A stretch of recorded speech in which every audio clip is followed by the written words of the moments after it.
On va prier. Seigneur, parle à nos cœurs maintenant. Cette parole de vérité qui nous change, nous purifie et surtout nous libère de l'opprobre, nous libère de nos cachots. Nous en avons besoin à cet instant. Parle à nos cœurs au travers de ton serviteur que nous demandons de soutenir, de bénir, d'inspirer et d'orienter. Bénis nos cœurs et prends en charge ce moment, Seigneur, au nom de Jésus. Amen. Saluez-vous avant de vous rasseoir, s'il vous plaît. Et bonsoir une fois encore à tous. Que Dieu soit loué. Voilà, ça tombe bien, c'est comme si ce soir il n'y a pas d'interprète, le pasteur va travailler seul. Comme ça, il va tout coordonner. Tu vas faire l'interprète. Ok. Voilà. Est-ce qu'on peut acclamer Jésus, s'il vous plaît? Voilà, honoré d'être là. C'est lundi soir encore. Et nous bénissons le Seigneur. Nous avons un homme qui est très précieux pour le corps de Christ. Lui, ce n'est pas un homme de Dieu à la grâce locale, ni provinciale, ni nationale.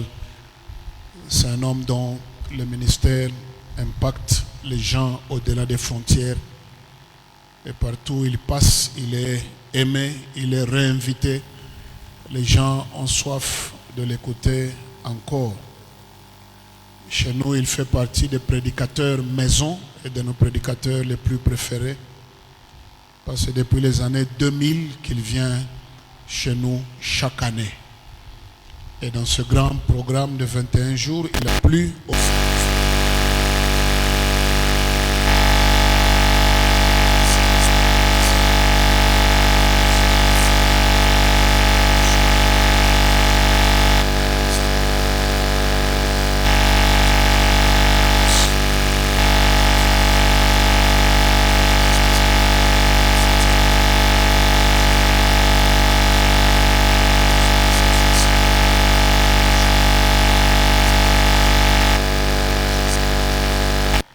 Je suis habitué à la voir pour une semaine et ça nous permet d'apprendre davantage. Lui, c'est un professeur, c'est un docteur de la parole, c'est un homme formé, une tête bien pleine, bien faite. Il ne dit pas des choses pour le dire, il dit des choses qu'il a apprises, des choses qu'il a scrutées dans la parole de Dieu.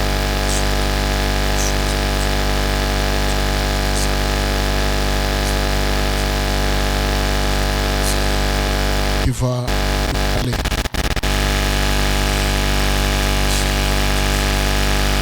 Si tu peux écrire sur ton téléphone, gloire au Seigneur, parce que lui, c'est un enseignant. C'est un enseignant, c'est un professeur, comme je l'ai dit. Voilà, maintenant le problème, c'est que je m'entends de loin là. Okay.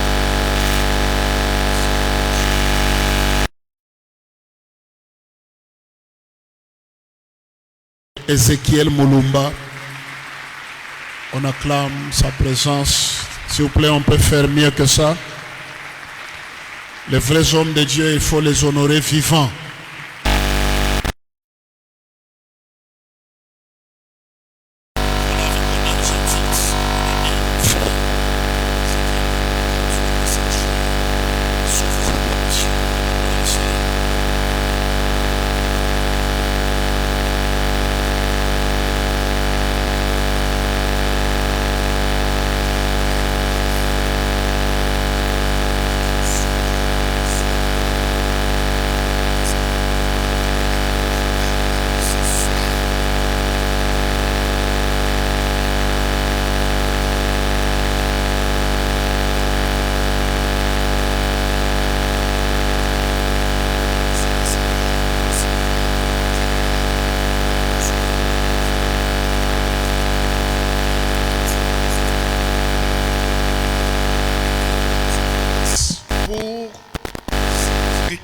tunamrudishia hata matendo la shukrani kwa wema wake. Depuis le mois de janvier jusqu'à présent, Kuanzia mwezi ya kwanza mpaka leo, il ne cesse de renouveler sa bonté dans nos vies. Ashiache kutilia upya wema wake maisha yetu. Nous avons vu les gens mourir, être enterrés tout au long de cette année. Tuliona watu kufa wanawazika hii mwaka.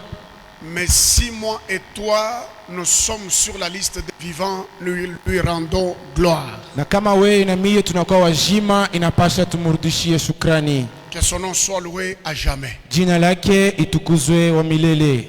Deuxièmement, je voulais placer un mot sur notre très cher couple de l'apôtre Damas et maman Annie. Na kia pili mimi napenda kupikia aksanti diosi ya watume Papa Damas na mama Annie. Dans la vie, si vous remarquez qu'il y a des gens qui vous aiment sincèrement, Mumaisha kama unaona watu wanakupenda kwa ukweli, il faut faire un effort de ne pas les perdre parce qu'ils ne sont pas nombreux. inabidi ufanye nguvu shiwapoteshe kwani abana wa mingi. Ce sont de très bonnes personnes que j'ai rencontrées, ça fait plus de 2 décennies. Ni watu wazuri bale nilikutana nao kunakuya miaka 12. Des hommes de cœur, des hommes toujours présents, Watu wa moyo mzuri, watu wanakuya hapo qui nous témoignent sincèrement leur amour na wale wanatonesha mapendo yao ya ukweli. et surtout correct, qui servent Dieu dans sa crainte. Watu wanakuya wakamilifu na watumikia Mungu na usawa wote. Une fois de plus, merci beaucoup, très cher apôtre. Tunaipigia tena aksanti mtume. Et je voudrais vous dire que vous avez un très bon pasteur. Na mimi napenda miambia kanisa kuna pastori mzuri. C'est une bénédiction de l'Éternel pour cette église. Inakuya baraka ya wa milele juu ya hii kanisa. Amen. Toi qui n'acclames pas là, tu as un problème. Wewe ule aupike mikono, eti kuna mambo. Si nous te donnons le micro, tu peux nous dire les problèmes que tu as. Kama tunakupa kibuyu utatuambia mambo uko nayo. Alors si tu n'as pas un problème, acclame très bien, célébrer Kama una le na mambo, Seigneur. pika mikono, shangilia wa milele. Nous devons nous reconnaître à notre juste valeur lorsque nous sommes encore en vie. Inabidi tutambuane wakati tunakuwa wajima.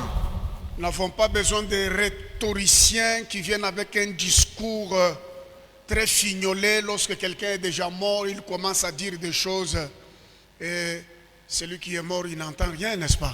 Hatustahili watu wale wanayua kusema mzuri, wanakuyaka wakati mtu ashakufariki wanakuwa kusema mamsemo mzuri. À tous les serviteurs et servantes de Dieu de la maison Yahweh Jireh, que Dieu vous bénisse. Watumishi na bijakazi wa Yahweh Ire, Mungu amibariki.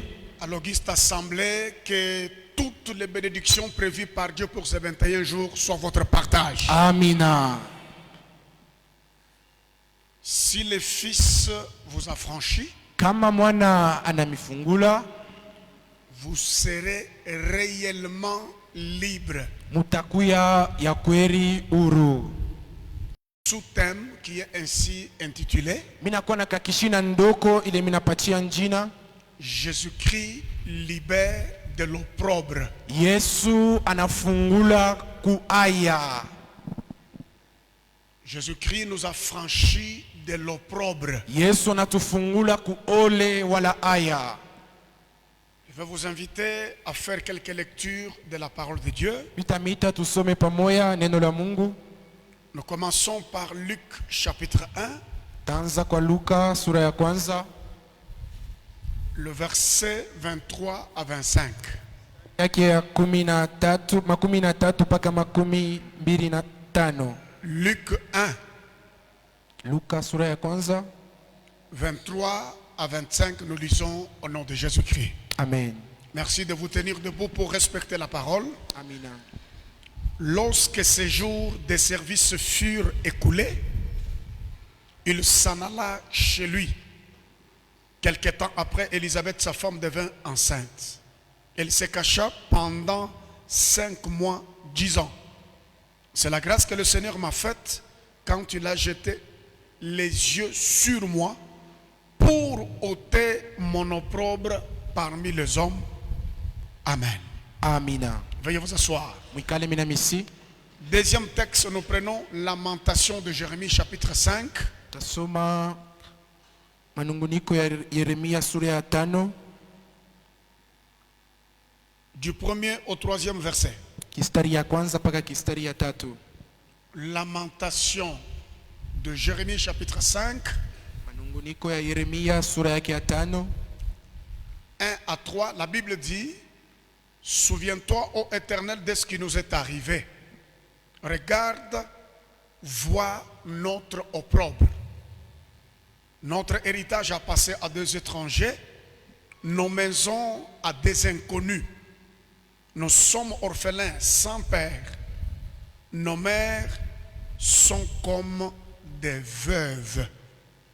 Et si vous allez continuer à lire à la maison, vous allez voir les conséquences néfastes de cet opprobre que Jérémie est en train de parler dans ses pleurs, dans sa prière. Na kama munasoma kunyumba mtaelewa ya kwamba matokeo mabaya ya hii ole Yeremia anakuwa na ria na anasema. Troisième texte, Psaume 69.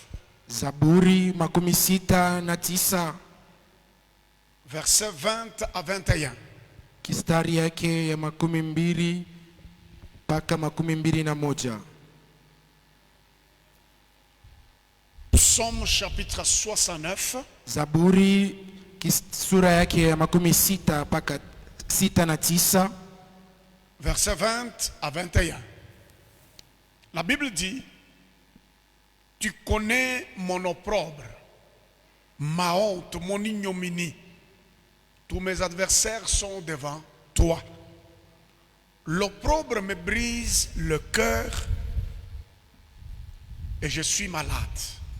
J'attends de la pitié, mais en vain, des consolateurs, et je n'en trouve aucun.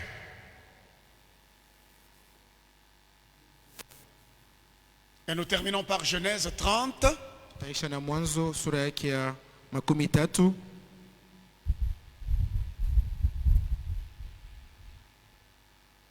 Genèse chapitre 30.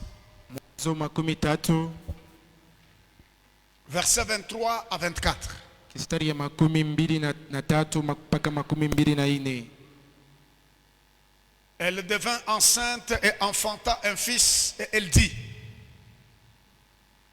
Dieu a enlevé mon opprobre.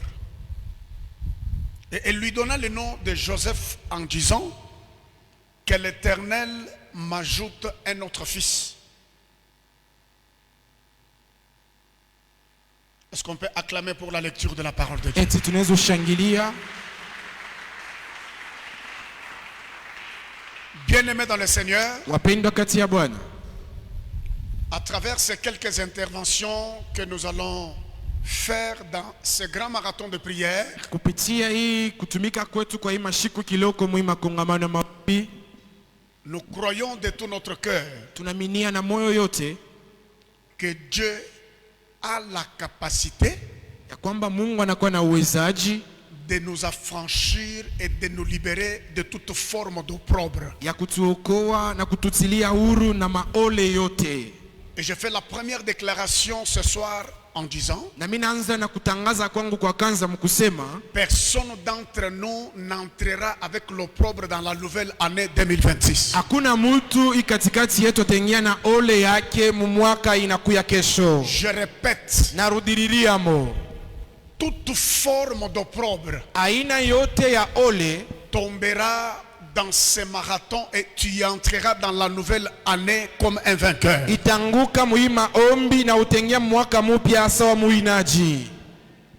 Jésus-Christ nous libère de l'opprobre. Yesu anatufungula na tuokoa kwa ole. Vous allez constater que tous les textes que je venais de vous lire, Mutangalia pamoja na mie hii mausomi tunatokea kusoma, le mot opprobre revient. hii tamto ole inarudia.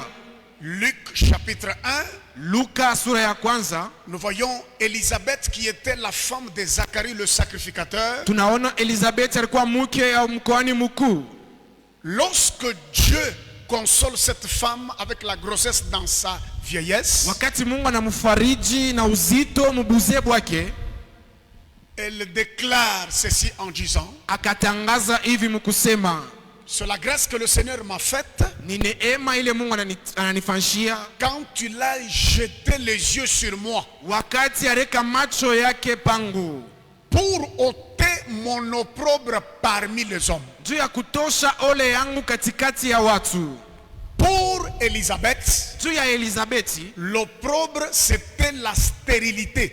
ile ole yake ilikuwa ni utasa. Depuis qu'elle s'était mariée jusque dans la vieillesse, elle n'avait jamais vu d'enfant. Tangu aliolewa tipaka na kubuze ashikupatake mtoto. Alors la Bible dit, Na Biblia inasema lorsqu'elle devint grosse, wakati akachukua uzito, elle a dit gloire soit rendue à l'Éternel, akarudisha sifa kwa Mungu, parce qu'il a jeté les yeux sur moi par sa kwani grâce, ananitazama kupitia neema yake, en ôtant mon opprobre parmi les hommes. mkutosha ole yangu katikati ya watu.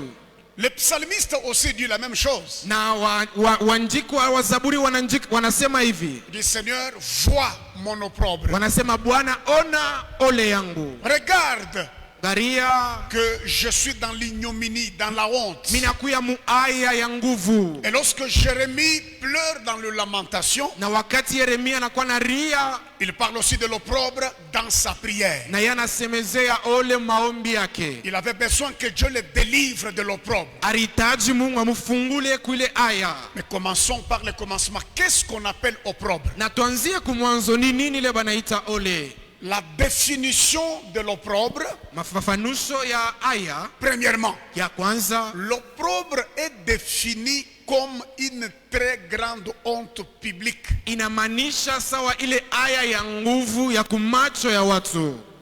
En français, on parle de la honte Mukimombo banasemezea aya et de l'opprobre. na ile ole. Quelqu'un peut avoir honte pour des petites choses. Mtu anaweza kushikia aya njoo tubitu kiloko. Quelqu'un peut avoir honte parce qu'il s'est trompé. Mtu anaweza kushikia aya njoo alijidanganya. Mais lorsqu'on parle de l'opprobre, Lakini bakisemeze ole, elle est définie comme une très grande honte publique et non personnelle. inamaanisha sawa ile aya munene inafanyishika kumbele ya watu. Lorsque votre situation Ile wakati ajira yako commence à pousser aux autres de se moquer de vous. inaanza kusukuma bantu bakuchekelee. Lorsque votre situation devient comme une mauvaise publicité dans la bouche des autres. Wakati mambo yako inakuya sakavumu kabaya mubino ya bengine, Ça s'appelle opprobre. ile njo banaita ile ole ya nguvu. Premièrement, c'est une très grande honte publique. Ya kwanza inakuya aya kabambi ya munene sana. C'est comme un homme dans sa douche, il peut glisser et tomber, il va se relever, il n'y a pas de problème. Inawezi kuwa mtu sawa mchumba yake ya ndani anawezi kuanguka, kuna mambo. Mais à l'église, publiquement comme ça, Lakini mukanisa kwa watu wote hivi, on te dit de passer pour faire la lecture de la Bible, tu tombes devant tout le monde. Là, ça devient public. banakuita usome na unaanguka, inakuya ya bantu bote banaona. Il y a des choses, quand ça s'arrête sur toi-même, Kunakuya bitu kama binashimamia tu pako, ça ne peut pas être très grave. aina tu ya nguvu. Mais lorsque cela commence à être constaté par plusieurs personnes, Lakini ile bakianza kuitazama kwa bantu ba mingi, ça devient une très grande honte publique. inakuya aya ya munene ya watu wanaona. Deuxième définition de l'opprobre. Na maana ya pili ya ile ole, L'opprobre est aussi défini comme un déshonneur inakuya saa kupungushiwa ile heshima, ou manque d'honneur. kupusa ile heshima. Laisse-moi te dire Acha nikwambie, que dans le plan de Dieu, quand il a créé l'homme, mumatengenezo ya Mungu wakati anaumba mtu, il lui a donné un minimum d'honneur. alimupako heshima moya fulani. Tel que tu es là, Paka vile uko pale, tu as droit à un minimum d'honneur. unastahili bakupeko heshima kidoko. Parce que tu as été créé à l'image et à la ressemblance de Dieu. Juu wewe uliumbiwa kupicha na kufanana kwa Mungu. Et j'interdis à n'importe qui de te manquer le respect. Na mimi nakataria mtu yoyote akukosee adabu. Dieu t'a honoré. Mungu alikuheshimu. Et les hommes sont obligés aussi de t'honorer. Na watu wanastahili kukuheshimu pia. Alors quand tu as l'absence d'honneur Wakati panapusa heshimu dans la vie d'une personne, mu maisha ya mtu, on parle de l'opprobre. banasemezea ile aya ya munene. À travers ces marathons de 21 jours, Kupitia maombi ya 21 ya maombi, que Dieu ramène l'honneur dans ta vie, dans ta famille et dans tout ce que tu fais au nom de Jésus. Mungu arudishe heshimu yote maisha yako mubilo natenda mujina la Yesu. Troisième définition de l'opprobre. Maana ya tatu ya aya ya munene, L'opprobre est aussi défini comme une comment, une humiliation inacceptable. Inaonekanisha tena sasa kupatisha aya kula wezi kuichikia. Humiliation inacceptable. Kupatisha aya kule mtu asiwezi kukubali. Bien-aimé dans le Seigneur, Upendo kati ya Bwana, vous devez le savoir. mnapasha kujua Il y a la différence entre l'humilité et l'humiliation. kuna kuya achenisho katikati ya unyenyekevu na kupatishwa aya. Vous êtes appelé à être humble, Unaitiwa kujinyenyekeza, mais vous ne devez pas accepter à être humilié lakini haipashe wewe uichikie upatishwe aya par qui que ce soit. kwa mtu yoyote, Et cela dans le nom de Jésus-Christ. na ile mjina la Yesu.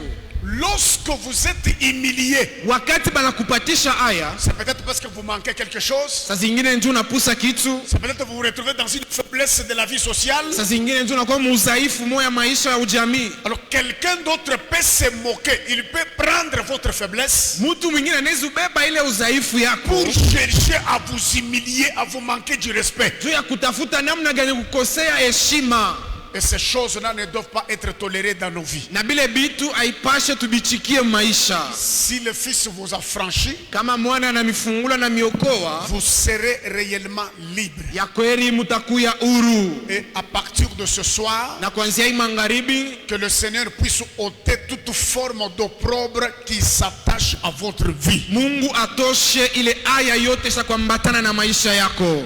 Après avoir défini l'opprobre, Kisha shie kumanisha ile aya, je vais vous présenter maintenant quelques causes d'opprobre. mitaonekanisha hata mabile binachokoza ile aya.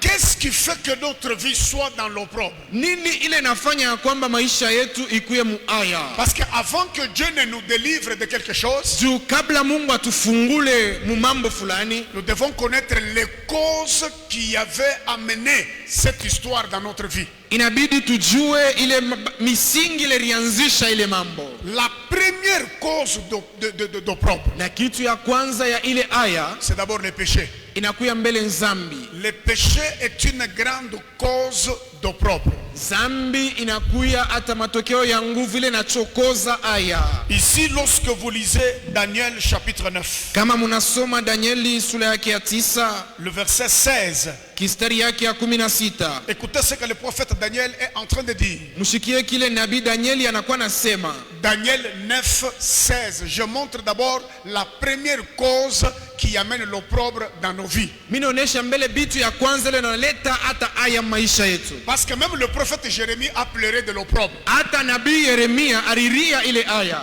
L'opprobre ne connaît pas un prophète. Ile aya yo haitambue nabii, L'opprobre ne connaît pas le parler en langue. haitambue kusema muluga. L'opprobre ne connaît pas que tu as une belle voix, tu as une beauté.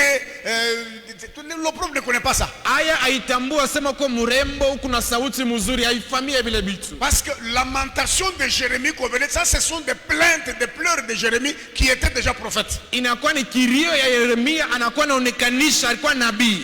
Raison pour laquelle Kwa sababu nous voyons d'abord la première cause de l'opprobre, c'est le péché. tunaona mbele kitu ya kwanza ile inachokoza aya inakuwa nzambi. Daniel chapitre 9, le verset 16, la Bible dit: Biblia inasema, Seigneur, Bwana, selon ta grande miséricorde, kupitia unene yako wa rehema yako, que ta colère et ta fureur se détournent de ta ville de Jérusalem, makari yako yende mbali na muji ya Yerusalema de ta montagne sainte, na mulima takatifu. car à cause de nos péchés Kwani kupitia mazambi zetu et des iniquités de nos pères, na mazambi ya wazazi yetu, Jérusalem et ton peuple sont en opprobre à tous ceux qui nous entourent. Yerusalema na taifa yako inakuya muaya mwa wote wale wanatuzunguluka. Le prophète Daniel Nabii Danieli présente la première cause d'opprobre. anonesha ile kitu ya kwanza ile nachokoza aya, Il dit nos péchés mazambi zetu et les iniquités de nos pères. na ile matendo mibaya ya wazazi. C'est une porte d'entrée à l'opprobre sur Jérusalem. inakuwa mulango ile iringisha aya mu Yerusalema. Bien-aimé dans le Seigneur, Mpendwa kati ya Bwana, lorsque vous êtes un enfant de Dieu, wakati unakuya mwana wa Mungu que vous avez besoin de la délivrance, na wewe unahitaji ufungulivu, vous avez besoin d'être affranchi par Dieu, unahitaji kutilia huru kwa Mungu, n'aimez pas la vie de péché. wewe ushikuye na maisha ya nzambi. Le péché alimente et amplifie les liens. Zambi inakuya na chokoza wala inakuisha tena nguvu ile mankamba. Le péché est une grande porte aux liens et aux malédictions. Inakuwa mulango munene ya mankamba ya kizazi na malaana. Si tu veux que Dieu puisse t'affranchir, Kama unapenda Mungu akutilie huru, si tu veux quitter l'opprobre, kama unapenda kutoka muole, contrôle ta vie. angarisha mzuri maisha yako, Sois correct. kuya musawa. Alléluia. Amina. Sois sérieux avec toi-même parce que tu es à la recherche de ta délivrance. Kuya musawa na wewe mwanzo unakuwa nafukushia ufungulivu wako. Quitte la légèreté de la vie. Toka mu maisha ile ya kiepesi sana. Évitez de faire ce que tout le monde fait. Usifanye bile bantu bote banafaka. Tu n'es pas obligé d'être comme tout le monde. Wewe awitiwe ukuye sa muntu yote. Parce que nous n'avons pas la même réalité de Kwani vie. hatuna na maisha moya. Ne te compare à personne. Wewe usijiangalishe na mtu. Parce que nous ne venons pas de même famille. Kwani hatutokee majamaa moya. Il y a des gens qui ont trouvé tout déjà planifié dans leur famille. Kuku watu wale walizalika wanakuta biote bizuri Il y mjamaa. a ceux qui ont hérité de leur père des richesses et le renom. Kuku wale waririti manjina munene na mamari ya mingi. Mais il y en a d'autres qui doivent se battre pour laisser à leurs enfants quelque chose. Pengine bana stahili kukombana njuba chia batoto yabo bitu. Alors faites très attention. Kebange Bien-aimé dans le Seigneur, pendo kati ya Bwana. quand tu veux que Christ t'affranchisse, Wakati unapenda Mungu akutilie upya, ferme la porte des péchés. funga ile mulango ya Vous savez, nzambi. les péchés restent péchés même s'il est fait par n'importe qui. Munaya nzambi na bakia nzambi hata kama ni mutu kanya naifa. Surtout si vous le faites clandestinement. Ya zaidi kama unaifanya mubaya sana. Vous le faites en secret. Vous-même. Unaifanya mubufuicho. Ça vous détruit vous-même. Inakupomona we peke. Nous avons des chrétiens qui aiment sauver des apparences. Tunakuwa na Wakristo wanapenda kuonekanisha mzuri mapicha yao. Quand on le regarde, on voit comme s'il est bien. Kama banamtazama hivi njuu akona sana kwa Mais mzuri. pourtant, réellement, il n'est pas bien. Zaidi ndani yake ashina mzuri. Ne sauvons pas les apparences. Tusiokowe maali zetu. Regardons nos cœurs correctement devant la parole de Dieu. Tuangarishe mioyo zetu mzuri mbele ya neno la Mungu. Vous ne pouvez pas chercher que Christ vous affranchisse, Hawezi kutafuta utiliwe huru kwa Mungu, mais tout en menant votre vie dans la légèreté. lakini we maisha yako unakuwa nayo ni mzambi. Le péché, c'est un poison mortel. Zambi inakuya nsumu ile naua. Bien-aimé, j'étais en train de réfléchir cette semaine passée avec quelqu'un. Mpendo, nilianza kufikiri wiki ilipita na mtu. Je dis, mais regardez, étudiez et constatez. Mwangalie na tutazame. Pourquoi des vieilles personnes ne meurent pas trop rapidement en ce temps? Juu ya nini wazee, watu wakubwa hawafariki haraka haraka hii mashiku? Il n'y a que des jeunes qui meurent trop. Ni paka bijana njo binakuwa nafariki. Jeunes, écoutez-moi si vous êtes dans ce marathon de prière. Biana munishikie kama muko makongamano ya maombi. Ne soyez pas pressés dans la vie. Mushikuye paka na haraka haraka maisha. Ne cherchez pas à brûler les étapes. Mushitafute mukuchoma mawakati maisha. Gardez silence, l'Éternel combattra pour vous. Mwikale kimya wa milele atamikombania. Même si les choses traînent, Hata kama bitu binakawia, le Seigneur vous accordera ses faveurs. ana atamipatia mafadhili yake. Regardez comment les jeunes sont en train de mourir. Mwangalie vile bijana binakuwa na kufa. Rares sont ceux-là qui atteignent 50 ans, Kidoko njo wale wanafikisha miaka 50, même 40. hata miaka 40. Nous traversons une génération la plus compliquée du monde. Depuis Tunatambuka que le monde kizazi existe. cha nguvu tangu dunia ilikuyaka. Nous traversons une période très difficile. Tunatambuka wakati moya nguvu. Qu'est-ce qui est à la base de beaucoup de morts? Ni nini ile nachokoza bifo? C'est parce que tout le monde est pressé. Ni njoo kila mtu anapenda kwenda mbele. Tout le monde aime la visibilité même quand il n'a rien. Mtu yote anapenda kuonekanishwa hata kama shina na kitu. Tout le monde veut paraître au lieu d'être. Mtu yote anapenda bamone kwa bantu bote tangu yaye kuikala. Tu n'as pas tu n'as pas à impressionner les hommes. Haustahili kuonekanisha bantu bote. Mais tu as une vie à protéger devant les seigneurs. Lakini una maisha ya kukinga mbele ya Bwana. Bien-aimé dans le Seigneur, Pendo kati ya Bwana. la première cause de l'opprobre, c'est le péché. Kile kinachokoza ole kitu ya kwanza la kwanza. Un vrai chrétien Mkristo wa biakweli ne peut pas laisser sa vie dans le péché. ashezi kuacha maisha yake munzambi. Même s'il arrive que tu tombes dans un péché, Hata kama inafika unaanguka munzambi, tu dois revenir au pied du Seigneur et te repentir directement. inabidi urudie kumikulu ya Bwana tubu. Tu ne peux pas te sentir à l'aise dans le péché. Hawezi kujishikia mustare munzambi. Je t'en supplie, ne termine pas cette année avec des péchés collés à ton cœur. Na mimi nakusi ushishe hii mwaka manzambi yenye kuambatana na moyo wako. Parce que les hommes se réjouissent chaque nouvelle année. Kwani watu wanasherekeaka kila mwaka mpya. Mais comme ils ne prennent pas la décision de changer, d'être transformés, Sawa vile bachukua mpango ya kubadilika. c'est le même cycle de choses qui revient. Inakuya ni bitu bimoya binarudia. Ce sont des mêmes bêtises qui reviennent dans nos vies. Ile michezo moya moya ndio inakuwa narudia. Le diable se moque de nous. Ibilisi anatuchekelea. Le démon se moque de nous. Wandemoni wanatuchekelea. Parce que nous accueillons de nouvelles années qui viennent. Kwani tunakumbatia mwaka mpya. Mais nous ne prenons pas la décision de nous séparer de nos fragilités et de nos faiblesses. Lakini hatuchukua mpango wa kuachana na maudhaifu yetu, mazambi zetu. Ça, c'est la première cause de l'opprobre dans la vie d'une personne. Ile inakuwa kitu ya kwanza inachokoza ile inachokoza aya maisha ya Si mtu. tu veux que le fils t'affranchisse, Kama unapenda mwana akuokoe, ferme la porte de péché dans ta vie. funga mlango ya zambi maisha yako.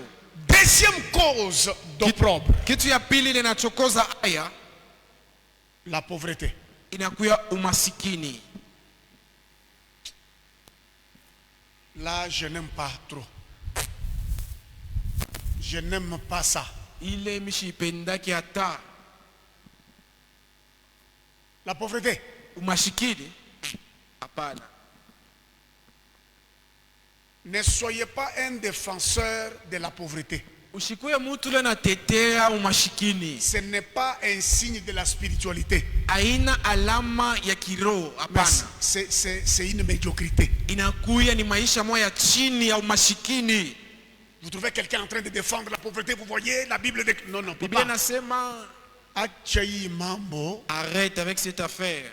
ça risque de t'amener dans des humiliations, dans l'opprobre. Inaweza kupeleka muaya.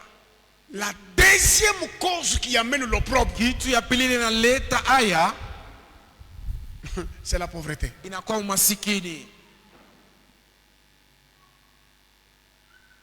Tu peux naître d'une famille pauvre, Unaweza uzalikuwa mjamaa ya umasikini, mais mourir pauvre, c'est ton choix.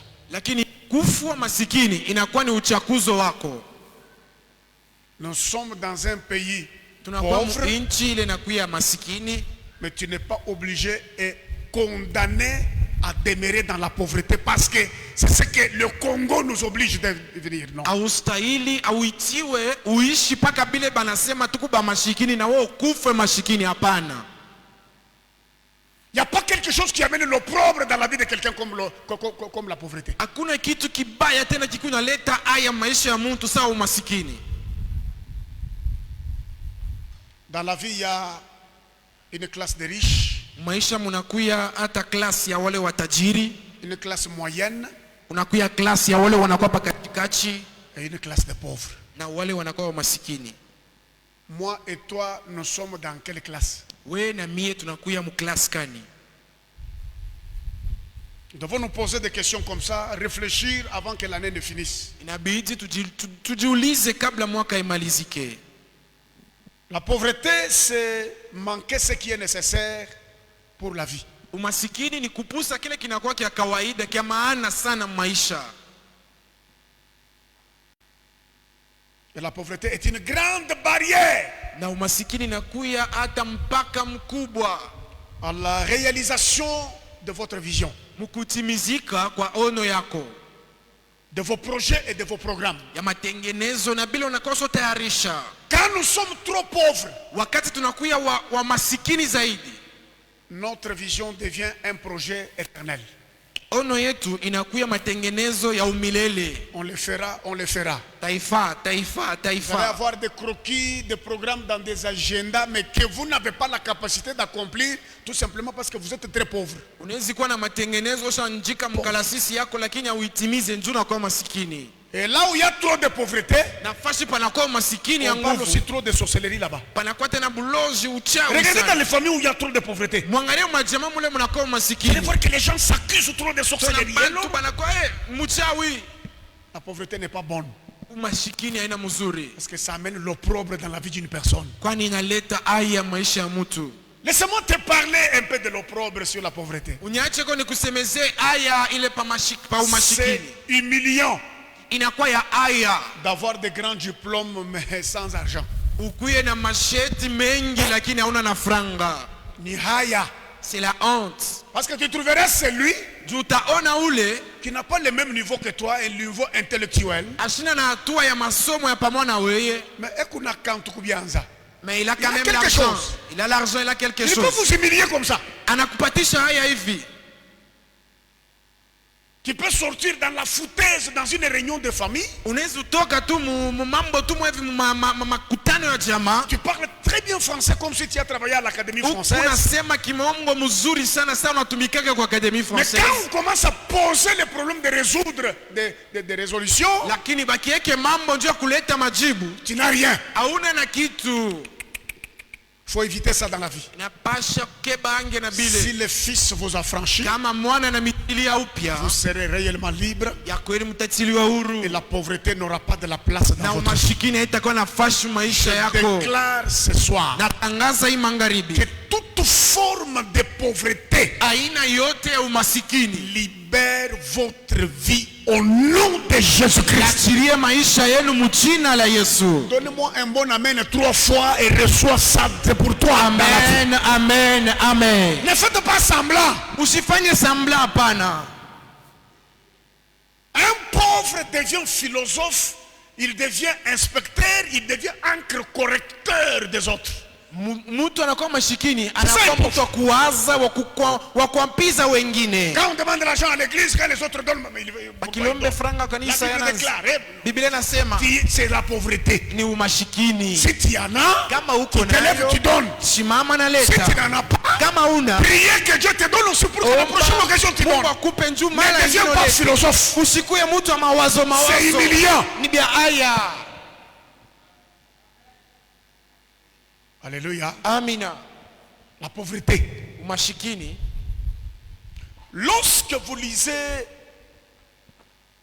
Proverbe 18, 23, Kisome Mezali sura 18 kistari yake ya 23. écoutez ce que la Bible dit. Mshikie kile Biblia inasema. Proverbe 18, 23. Les pauvres parlent en suppliant. Wamashikini wanasemaka mkusii. Et les riches Na watajiri répondent. wanajibu. Répond comment? Wanajibu na makari. Lorsque les pauvres parlent, Wakati mashikini anasema, ils parlent sur l'opprobre. eko na lomba, eko nafasa na lomba. Il ne fait que supplier. Eko tu na lomba na si. Je t'annonce une bonne nouvelle ce soir. Na kutangazia habari njema leo. Que Dieu ne t'a pas envoyé sur cette terre pour supplier les gens éternellement. Mungu asikukutume pa hii udongo jua kwanza kusi watu milele hapana. Aujourd'hui tu supplies les gens pour manger. Leo nalomba njoo Demain tu kulia. supplies les gens pour t'habiller. Kesho Le nalomba. lendemain tu supplies Voilà. les gens pour la maison. Kesho njoo. Tu vas supplier à l'école pour les enfants. Unaenda kulomba jua kwa masomo Finalement, batoto. toute notre vie sur la terre Maisha yako yote pa ne doit dunia. pas être caractérisée par la Haipaswi supplication ikuwe tu ya mambo ya envers nos semblables. kulomba lomba kwa wale wanafana pana. Je refuse ça. Mimi nakatala ile. Et si tu refuses, tu dis aussi Amen. Je refuse dans ma vie. Sema amina, mimi nakatala mchina la Yesu. Le pauvre parle en suppliant. Mashikini yako nasema mkusi. Aide-moi. Aide-moi. Et les riches répondent comment? Lakini mtajiri yako na jibu na makari. Bon, moi je t'avais dit de venir à 9h, toi tu viens Nilikwambia ukuye saa fulani lakini ngaria saa unakuya. Non, non. Eh, Boss wangu. patron, j'avais eu l'embouteillage sur le tunnel. Milikutana na embouteillage pa tunnel. Commence à supplier. Unaanza kulomba kusi. Celui-là que tu supplies là. Ule kona si ule. Il a combien de jambes? Il a combien de mains? Ena mikulu ngapi na mikono ngapi? Il prie quel Dieu? Ena omba Mungu kani? Si c'est Dieu qui a fait de lui ce qu'il est, Kama ni Mungu alimtajirisha, c'est Dieu est capable de t'affranchir aussi pour que tu deviennes réellement libre. anakuwa na uwezaji ya kukutilia na wewe huru na wewe ukuye wa huru. C'est très important. Inakuwa ya mafaa. La pauvreté. Mashikini. Kintu kibaya sana. Une très mauvaise chose. Kintu kibaya sana. Très mauvaise chose. Il y a quelqu'un depuis le mois de janvier jusqu'à aujourd'hui, il n'a jamais donné $100 à l'église depuis que cette année est en train de terminer. Il n'a jamais fait une offrande de $100, soit un engagement, soit une décision personnelle, soit une contribution à la cause. Il n'a jamais donné ces 100, mais il est très à l'aise. Kuko muntu tangu mwaka iranza mjanzi ashaleta sadaka ya $100 inaweza kuya engagement wala sadaka na anakuya tu mustare. Un pauvre a la spécialité seulement de voir les fautes des autres. Mashikini ye ila anakuwa najua ni kuona paka bubaya wa wengine. Vous voyez l'autre là, vous voyez. Mrona ule. Tu n'es pas là pour voir les fautes des autres. Hauna pale nje kuangalia bubaya wa wengine. Regarde bien ta vie. Lakini angarisha mzuri maisha yako. Que Dieu ôte l'opprobre dans votre vie. Aya mu maisha yenu. Et que vous puissiez entrer dans la nouvelle année comme un homme libre. Na muingie mu mwaka mpya sawa mtu ako huru. Amen, amen. Amen. Lorsque vous lisez Ecclésiaste chapitre 9, Mukisome hata mwimbo sura yake ya 9, écoutez ce que la Bible dit. shikia bila Biblia inasema. Ecclésiaste 9, versets 15 à 16, 14 à 16. Kuanzia sura yake ya 10 na 8. Ecclésiaste 9, Wahubiri sura yake ya 9, 14 à 16, la Bible dit, Biblia inasema, il y avait une petite ville avec peu d'hommes dans son sein. kulikuwa kamuji kadoko na watu kidoko ndani yao. Un roi puissant marcha sur elle, l'investit, Mfalme mtajiri wa nguvu akatembea yulu yayo na et éleva akaeka contre elle des grands forts. na akainua bitu binene. Il s'y trouvait un homme pauvre et sage Kulikuwa mtu moya pale masikini, qui sauva la ville par sa sagesse. ye akaokoa muji kupitia hekima Et yake, personne ne s'est souvenu de cet homme pauvre. na hakuna mtu alimkumbuka yule mashikini. Et je dis, Na mimi nasema la sagesse vaut mieux que la force. hekima inapitia nguvu. Cependant, Jo pale la richesse du pauvre est hekima ya mashikini la banaibeula. sagesse du pauvre est, Hekima ya mashikini banaibeula. et ses paroles ne sont pas. Na maneno yake abaikie. C'est la Bible, c'est pas moi. Biblia ndio nasema ina mie. Tu peux être sage et intelligent. Unaweza kuwa hekima na akili. C'est toi qui montrait même les réponses à tes amis à l'école. Ça, c'est pas un problème. Wenjo ranzole taka hata majibu kuwenza kwela ina mambo. Mais est-ce que tu peux affronter la vie actuellement telle qu'elle se présente? Tunaweza kukombana kuna maisha leo vile iko leo. Tu insultais tes amis dans des salles de classe comme des foutrons, des ignorants. Sasa tout ça. wachambula vile bana akili Mais abajue. maintenant là, Sasa leo tu affrontes la vie réellement telle qu'elle est. uko sasa na maisha yako mbele yako. Iko vile uranzo iwaza. Ça amène l'opprobre, ça, dans la vie. Inaletaka aya maisha. Tu vois, quand tu vois quelqu'un que tu insultais, ignorant, il ne connaît rien. Uranzo mchambula wewe kitu. Quand tu le trouves en train de rouler dans un véhicule, Kuta anakuwa na gari yake. et que toi tu es aux arrêts en train d'attendre un bus sous la pluie. Unachunga uso lobana. Ces gestes-là, Ile ndo ile. c'est ça l'opprobre. Jo ile banaitaka aya. Ça s'appelle opprobre, ignominie, honte. Banaitaka aya ile ya nguvu. Ça ne te mérite pas. Haikustahili wewe. Dieu t'amène très bien. Sema amina. La Bible dit qu'il y avait une ville. Biblia inasema kulikuwa muji Il y a fulani. un homme qui est venu, il a bâti des tours, tout ça. Il a dominé la ville. Mtu akakuwa katawala, alikuwa wa uwezo Un homme sana. très fort. Alikuwa nguvu. Personne ne pouvait parler. Hakuna mtu alipasha kusema. Mais il y avait un papa très pauvre. Lakini kwa baba mwa mashikini, Mais Moutou et Zosala. mais avec une tête bien faite. avec sa sagesse là, na hekima yake il a délivré toute une ville sans armes. akaokoa mji mzima bila masila. Les gens vont t'acclamer. Oh, Batu wakampikia mikono. papa Symphorien, papa Baba Antanas. Symphorien, C'est un papa terrible. Ni Par la baba sagesse, wa nous sommes Mungu. sauvés. Kupitia hekima yake Oh, tunaokolewa. les gens ont parlé. Watu Mais wakasema, quelques temps après, mashiku kidogo kisha tout le monde l'a oublié. batu bote bakamsabwa. Et la Bible dit pourquoi ils l'ont oublié. Na Biblia inatangaza hapa njoo nini Seulement parce qu'il banamsabwa. était pauvre. Njoo alikuwa masikini. C'est pourquoi il dit, hein, Njoo pale banasema, j'ai compris que mimi naelewa la sagesse d'un pauvre est méprisée. hekima mtu anakuya na hekima ya mashikini Mais ces paroles banaigeula. ne sont pas écoutées. Misemo yake abaishiki yake Je hata. prie ce soir, Naomba imangaribi. à la fin de cette année 2025, Mwisho mwaka 2025. quel que soit le travail que tu fais, Ingawa kazi ule unatumika. que Dieu efface ton nom sur la liste de pauvres sur cette ville de Lubumbashi. Amen. Mungu azimishe jina yako pa mashikini ba muhimuji ya Lubumbashi. Je vois les autres qui ne disent pas, mais c'est comme s'ils aiment être pauvres. Il y a des gens qui aiment ça. Pala useme amina, wewe unapenda umashikini. Je me rends compte qu'il y a des gens qui aiment la pauvreté. Huku watu wanapenda umashikini. Moi-même, si je n'ai rien, Mimi hata kama sina kitu, je n'accepte pas ce fait-là que je n'ai rien. mishi chiki No. kwamba mimi napusa.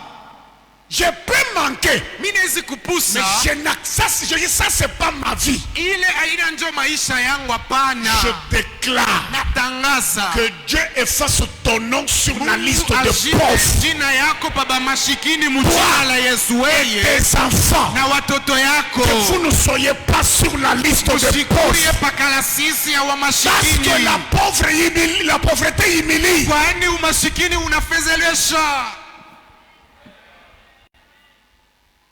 Oh, je suis aîné de la famille. Mimi wa kwanza. Mkubwa. C'est moi le Mkubwa grand. hakuna na kintu. Être né mais tu n'as rien. Maintenant, dans la réunion de fois, tu commences à appeler ton petit frère vieux. Vieux. Vieux là, c'est parce qu'il a quelque chose. Unakuwa mu makutano ya jamaa unazomwita mloko yako mkubwa. Jua iko na kitu. Que Dieu efface ton nom sur la liste des Mungu pauvres. azime jina yako pa ile kalasi ya wa mashikini.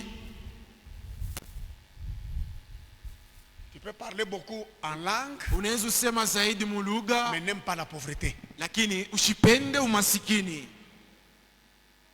Et tu sais, si tu parles en langue avec quelque chose en poche, c'est différent lorsque tu parles en langue sans rien en poche. Na hiyo uko nasema mulugha uko na kitu C'est très mfuko. différent. Inachana na unasema mulugha unapusa franga. Est-ce que tu peux dire amen bien? Est-ce que unaweza usema Vous amina? voyez même les chansons que vous chantez là. Una hata mimbo Si mnaimba. tu chantes, tu as une très belle voix. Kama unaimba una sauti mzuri. Tu sens même la chair de poule. Unashikia hata maungu na kutembea. Non, je crée l'atmosphère de Mina l'adoration. umba ali. L'atmosphère. Ali. L'homme de l'atmosphère. Ali. Dans cette atmosphère-là, Ile ali ya maombi si ile. tu as quelque chose en poche, Kama unakuwa na franga. c'est différent que si tu n'as rien. Inaachana na kama unapusa. Tu vas nous créer des problèmes à l'église pour rien. Utatutafutia Et pourtant tu es pauvre. C'est la pauvreté qui te fait là. Ni umasikini tu. Et dans cette église, il n'y a pas l'amour. Eh, Et on ne mkanisa soutient pas les mkema gens. pendo. Et on ne me regarde pas. Mia banyangariaje. Le pasteur aime seulement les... Non. Pasteur Ce qui te anapenda fait kapaka. parler là, c'est Ile quoi? bila kusemesha ni C'est la pauvreté, papa. umasikini. Parce que si tu as quelque chose à Kama uko tu na kitu. les kantukubianza, Uko na tu tumakuta. entres, tu adores, tu sors, tu pars chez toi. Unaingia unaomba. Tu n'auras unaenda même kwa- pas le temps de vouloir connaître Hautoliza hata maisha ya celui-ci, il a mtu. fait quoi? Alifanya Et nini? ta sœur là, regardez Dada comment elle a ule, marché. alitembea Sa hivi. façon de marcher, Namna yake ya ça n'a kutembea. rien à faire à ta vie. Il Angalie. ne vient pas pour toi ici. Sikukuu yake wewe huku.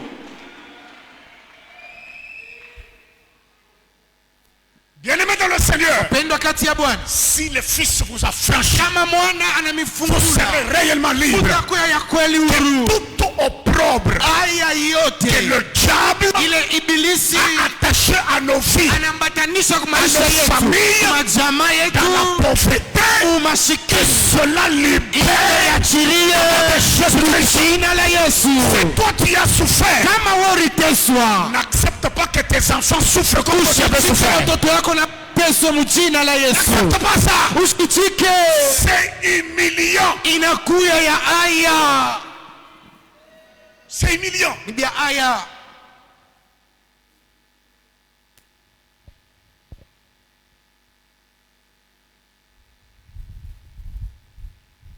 Très cher bien-aimé, laissez-moi vous dire quelque chose. Wapendwa, mwache nimeambie kitu moja.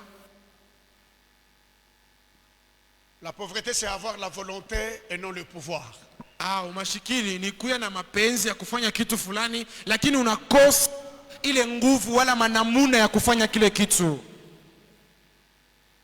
Les pauvres parlent à leurs femmes beaucoup de paroles succulentes. Chérie, tu vois, quand Dieu va me faire ça, je vais aussi te faire ceci. Na babibi hapo mamisemo mizuri, mke wangu naona uko hivi, uko hivi. D'autres charmes, ce sont les charmes de la pauvreté. Misemo ingine inakuwa tu ni alama ya umashikini. Amen. Bébé, tu vois, bébé unaona, quand je vais avoir, pale quand j'aurai, takujia, et quand il en aura, na pala tapata, directement il va changer.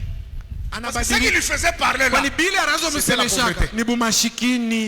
Attendons d'abord quand tu auras, et que l'on voit ce que tu vas faire. Vous savez que ce soir ici, si Dieu donnait $100,000 à l'un de nous, il ne va pas dormir. Il n'aura pas sommeil la nuit ici. Il sort ici, tu as un sachet de 100,000. $100,000. Mais je ne sais pas si tu auras sommeil dans ta maison aujourd'hui.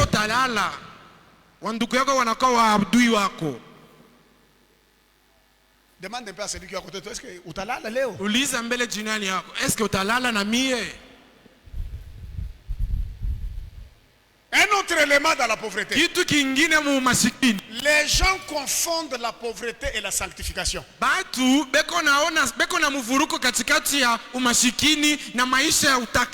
y a les gens qui n'ont même pas l'argent pour pécher.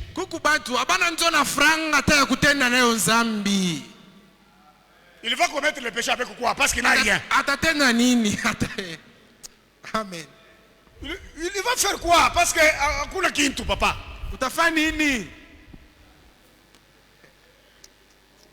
Ce n'est pas la sanctification. La pauvreté, c'est autre chose. Ce n'est pas la sanctification. Il y a les gens, quand ils ont eu des moyens, on les a perdus dans nos églises. Ils ne viennent plus encore. Vous savez ce qui les a fait quitter? Ils ont commencé à toucher l'argent. Quand tu vois quelqu'un avec des moyens, mais chaque jour il vient à l'église, il s'agenouille, il adore Dieu, il faut le respecter. Ça, je te dis la vérité. Il faut le respecter.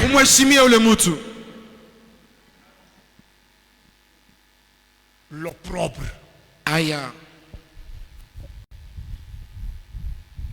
Troisième cause d'opprobre pour terminer, nous allons prier.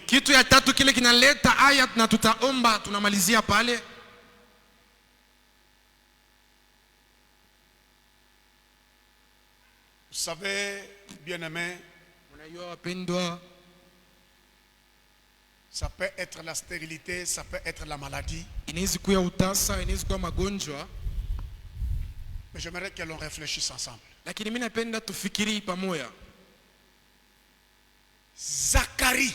Zacharie n'était pas n'importe qui. Sacrificateur. Sa femme Élisabeth, servante de Dieu. Depuis leur jeunesse jusque dans la vieillesse, leur vie était sous l'opprobre. Si vous voulez quitter l'opprobre, j'ouvre des petites parenthèses. Cessez d'accuser les gens d'être à la base de votre souffrance. Cherchez Dieu. Et il va vous faire grâce de sortir de l'opprobre. Mais quand vous allez être là, c'est pas pour condamner les gens. L'autre est là. Et c'est parce qu'il m'a ensorcelé. Et parce que moi, je viens d'une famille sorcière. Qui peut me dire que dans sa famille élargie ou restreinte, il n'a jamais vu la sorcellerie? Il n'a jamais entendu parler de la sorcellerie. Mais vous allez quand même voir que certaines personnes, malgré la sorcellerie de chez eux, mais ils ont percé. Malgré la sorcellerie de leur famille et les combats, mais ils ont quand même réussi. Ils ont réussi comment? Parce qu'ils ont pris conscience de quitter l'opprobre par la grâce de Dieu.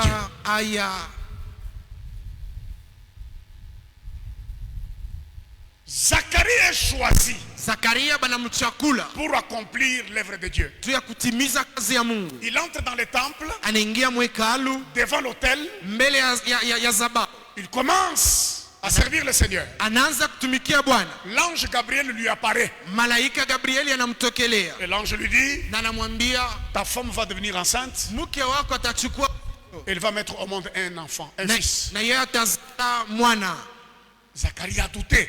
Zakaria akaeka shaka Et l'ange lui a dit, na malaika akamwambia tu seras muet. utakuya bubu, Tu ne parleras pas. hautaanza kusema Jusqu'au moment où cet enfant naîtra. mpaka na siku ile mwana atazarikwa. Et il a fait longtemps dans le temple. Na yeye akakawia mwekalu. Quand on est sous l'opprobre, Wakati tunakuya chini ya aya, on n'est pas pressé de sortir dans le temple. hatuna na haraka ya kutoka mwekalu. Je répète, Mimi narudilia, si vous êtes sous l'opprobre, kama unakuya chini ya vous ne ole, serez pas pressé de sortir de votre temple. hautakuwa na haraka ya kutoka mwekalu yako. Ça ne s'explique pas. Ile Nous haifafanushi avons des hapana. problèmes, Kuna mambo mais nous sommes trop pressés à sortir du temple. banakalaka haraka ya kutoka. Zacharie est resté Zakaria longtemps. akabakia Même le zaidi. peuple qui attendait dehors. Hata taifa ile ilianza kuchunga nje. La Bible dit que ce peuple-là Biblia inasema ile taifa s'est dit, mais comment il a traîné aujourd'hui comme ça? banaanza kujiuliza namna gani anakawia leo. Peut-être qu'il a eu une vision. Saa zingine anapata ono, Cependant, il était en train de parler avec l'ange na ile wakati anaanza kuongea na malaika, qui lui a donné le message de la bonne nouvelle. anampatia mjumbe mzuri. C'est comme ce soir, je viens t'apporter une bonne nouvelle. Na kwa sasa magharibi nakuletea habari njema, Que le Seigneur va t'affranchir. Mungu atakufungula. Tu seras libre de tout opprobre au nom de Jésus-Christ. Utafunguliwa na aya yote mjina la Yesu. Et la Bible dit, Biblia inasema lorsqu'il est sorti du temple, wakati akatoka mwekalu il ne pouvait pas parler. asikuweze kusema. Et le peuple le regardait. Taifa inaanza Il mwangalia, commençait à faire le geste. banaanza kufanya majest. Deuxième chose que j'aimerais te signaler, Kitu kile kia pili mimi napenda kuonesha, si tu es sous l'opprobre kama wewe unakuya chini ya aya et que Dieu commence le processus de te libérer, na Mungu anaanza kazi ya kufungula, tu ne parleras pas trop. hautaanza kusema sema, Tu fermeras ta bouche utafunga kinywa yako pour laisser Dieu parler. juu ya kumwacha Mungu aseme. Zacharie est sorti du temple, Zakaria katoka il mwekalu, n'avait pas de mots, ashukwe na misemo, il n'avait pas de phrases, ashukwe na matamto, il n'avait pas de justification. ashukwe na vya kusema navyo, hapana. Il est devenu muet Yakakuya bu jusqu'au moment où sa femme devait s'accoucher. mpaka na siku ile mke wake alipasha Et il a kuzaa, commencé à écrire les choses. anaanza kuandika bitu. Tout un papa qui parlait, Baba tu mzima anaanza mais kusema, la présence de Dieu l'a rendu muet. lakini uwapo wa Mungu namkuisha mtu asipo kusema. Que la présence de Dieu nous rende muets. Uwapo wa Mungu itufunge binwa. Nous n'avons pas à nous justifier devant les hommes. Hatutahili kujitilia shibe nye haki, hapana. C'est là que la Bible dit, garde silence et l'Éternel Ndio combattra pale pour Biblia toi. inasema ikala kimya, wa milele atakukombania. Quand il arrive chez lui, Wakati anafika kwake, il commence à parler avec Élisabeth, anaanza kuongea na avec des Elizabeth gestes. na Mais la majest. Bible dit que quelques temps après, Na Biblia inasema wakati kidogo kisha Élisabeth tomba enceinte Elizabeth akachukua uzito dans sa vieillesse. muuzee wake, Elle-même, elle déclare, na yeye mwenyewe anatangaza, oh, c'est la grâce que le Seigneur m'a faite jo neema ile Mungu ananitilia lorsqu'il a jeté les yeux sur moi wakati ananitazama pour ôter mon opprobre parmi les hommes. juu ya kutosha aya yangu katikati ya watu. Quand j'étais jeune, je n'avais pas conçu. Wakati nilikuwa kijana mishikuzale, Mais je suis déjà vieille. lakini hapa mishozeka. Et la Bible dit qu'elle se cacha avec cette grossesse pendant 5 mois. Biblia inatangaza Personne kusema ne pouvait le savoir. akafuchama na ile uzito wake miaka 5, mtu ashikufahamu. Oh Seigneur, tu as ôté mon opprobre. Bwana unatosha haya, Bien-aimé dans le Seigneur. penda kati ya Bwana. Et la Bible dit, Na Biblia inasema jusqu'au moment où il s'est accouché, mpaka na siku ile ya akazaa, c'est là maintenant jo ile siku que Zacharie a écrit le nom de l'enfant. jo Zakaria akaandika jina ya mtoto, Et directement, il a commencé à parler. na mara mwanza kusema Tu parleras quand ton opprobre sera ôté. Tu parleras quand Dieu accomplira ses promesses dans ta vie. wewe utaanza kusema wakati aya yako tatoka, wakati Mungu atatimiza matengenezo yake pa maisha yako. Je termine avec Rachel en Genèse 30. Namaliza na Rakeli mu Mwanzo 13. Rachel Premièrement, elle était belle. Rakeli kia kwanza alikuwa mrembo, Mais Jacob, son mari qui voulait l'épouser, lakini Yakobo mume wake alipenda kumuoa. la Bible dit Biblia inasema qu'il a travaillé pendant 7 années. alitumika miaka 7, Comme il s'était entendu avec Laban, son mari. sawa vile balipatana na mko yake Après Laban. 7 ans, Laban refuse. Non. Kisha miaka 7 Laban akakatala. Il a fait les fiançailles de 14 ans. Anafanya mauchumba ya miaka 15 na Travail ine. et dot de 14 ans. Anafanya uchumba wa miaka 14. Donc si Rachel avait 20 ans, Kama Rakeli alikuwa na miaka 12, ajoutez 14 ans à 20 ans. muongezeko pa ile 20 miaka Elle pouvait 14. entrer dans le mariage avec Jacob à quel âge? 34 ans. Anaingia mundoa na Des miaka fois quand nous lisons la 14. Bible, on ne fait pas ce calcul-là. Kama tunasoma Biblia saa zingine tuhesabu yake ile mambo yote. Si Rachel avait 25 ans, Kama Rakeli alikuwa na miaka ajoutez 25, 14 ans à 25 ans. muongeze pa ile 25 Elle est entrée 14. dans le mariage à quel âge? Anaingia mundoa na ngapi? Mais la Bible dit, Biblia inasema quand bien même elle est entrée dans ce mariage après, ingawa aliingia mundoa yake kisha elle n'avait pas encore d'enfant. yeye asikuwa na mtoto. Vous voyez une autre cause d'opprobre? Munaona tena ile ile Sa inachokoza tena sœur qui n'avait pas la même beauté qu'elle dada yake ule asikuwa na urembo pamoja naye, avait les enfants facilement. alikuwa anapata watoto kwa ipesi, Mais elle a compris que sa vie était sous l'opprobre. lakini yakaelewa kwamba maisha yake ilikuwa chini ya haya. Et la Bible dit, Biblia inasema après avoir prié Dieu, kisha yomba Mungu, Dieu exauça Rachel. Mungu akamujibu Rakeli. Je te présente un Dieu qui exauce les prières. Na kuonesha Mungu jibu yake maombi. Tout le monde peut t'abandonner et se moquer de toi. Mtu yote anaweza kucheka na kuacha, Mais si tu continues de croire de tout ton cœur, Dieu viendra enlever ton opprobre. lakini ukiendelea na kuaminia na moyo wako yote, Mungu atakuwa kutosha aya yako. J'encourage une femme qui n'a pas encore eu d'enfant. Napatia udari mke ule ashapata kwa mtoto. J'encourage un homme qui est abandonné. Napatia udari mume ule basi mwacha. Que si Dieu ne t'a pas encore abandonné, Kama Mungu ashakuachilia, rien n'est encore perdu. hakuna kitu kisha kupotea. Ton opprobre peut être ôté ce soir. Aya yako inaweza kutoka hii magharibi. La Bible dit que Biblia Rachel inasema devint enceinte. Rakeli akachukua na yeye uzito Elle a mis au monde Joseph. na akazala Yosefu. Écoutez ce qu'elle a dit. Mshikie kila anasema. Quand elle a vu le bébé, Wakati anaona mwana, Dieu a ôté mon opprobre. anasema Mungu anatosha aya Il a yangu. donné à cet enfant le nom de Joseph, Anampatia jina ya Yosefu. disant que Dieu m'ajoute encore. Ndio anasema Mungu anyongezee tena. Quand ton opprobre est ôté, Wakati aya yako banaitosha kwa Mungu, Dieu t'ajoutera encore. amina, Mungu atakuongezea tena. Je déclare qu'un ajout vienne dans ta vie. Mimi natangaza kuongezewa kukuye kwa maisha Que les yako. anciennes et vieilles choses disparaissent. Bitu bile bisozeka, bitu bya zamani Que bipoteye. le Dieu d'Élisabeth, Mungu wa que le Elizabeti, Dieu de Rachel, Mungu wa Rakeli, le Dieu de Zacharie, Mungu wa Zakari,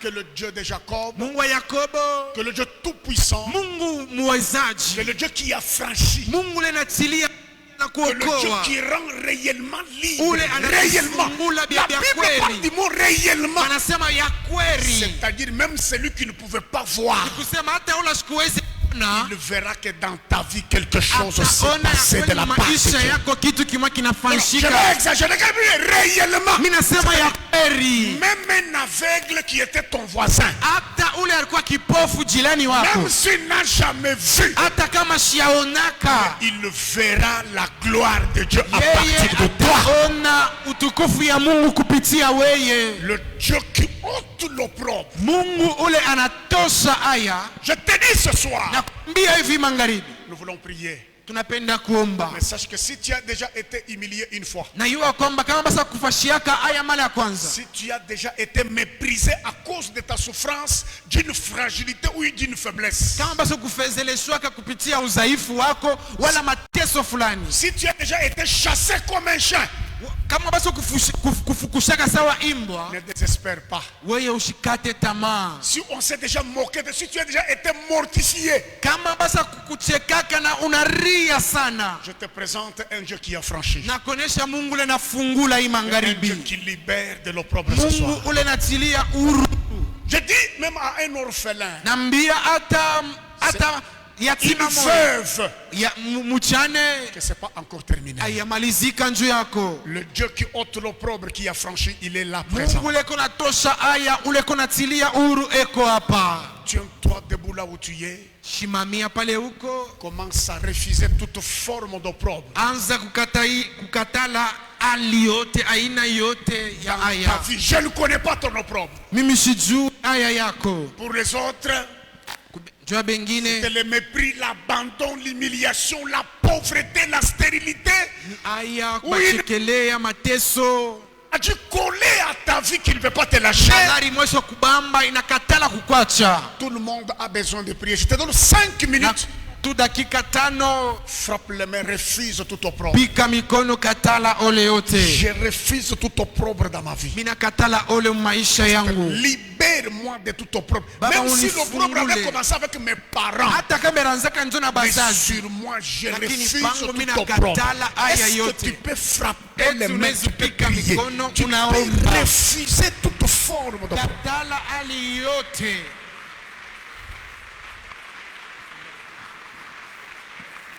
Est-ce que tu peux monter en prière? Eti unaweza kupanda mu maombi. Est-ce que tu peux monter en